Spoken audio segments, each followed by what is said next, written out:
I've been personally affected by the flooding. My home flooded twice, and we're kind of my wife and I are kind of in a different situation because of the structure of the house. The main floor didn't flood, but the house itself did. So gaining access to the house was difficult.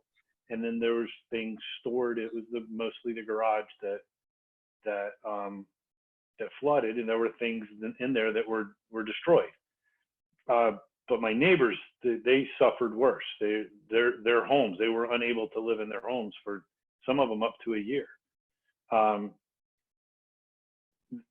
That was what really got me looking at how can we stop this from happening.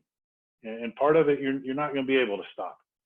The climate has been changing since God said, "Let there be," and it's going to continue to change.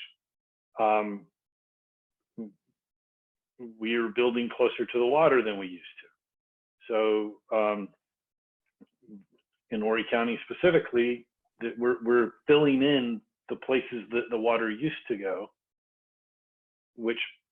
and water doesn't compress, as you know. So we have to, it's got to go somewhere. And because we're filling in where it used to go, it goes in our houses.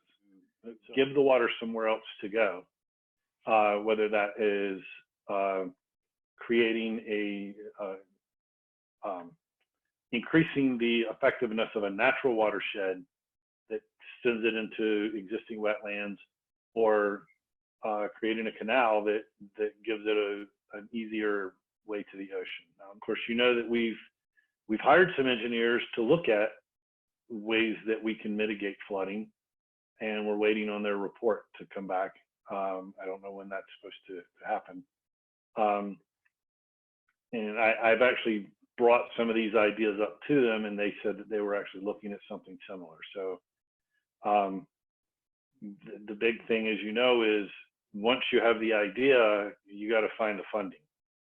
And I think that's where we're falling short in Horry County, is that we may say, okay, well, we can stop the flooding through this project, but nobody wants to go get the money, or nobody wants to give up the money from another project in order to fund the project that will protect the property and the lives of folks in Horry County. I look at it as kind of a shared responsibility. The federal government doesn't create the money, that they didn't generate the money themselves. They got it from us, the people that work and live in Horry County, and we send it to them, and then they get it back to us however they feel.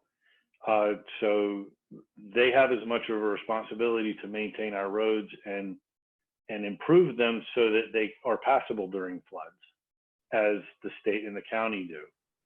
So it would be, I would have to look at it as which road is the responsibility of the federal government versus which is the responsibility of the local governments, and where the burden of the financial burden should go. I'm very much in support of funding the resiliency fund. The one part about it that I don't really agree with and don't support is the county taking out loans.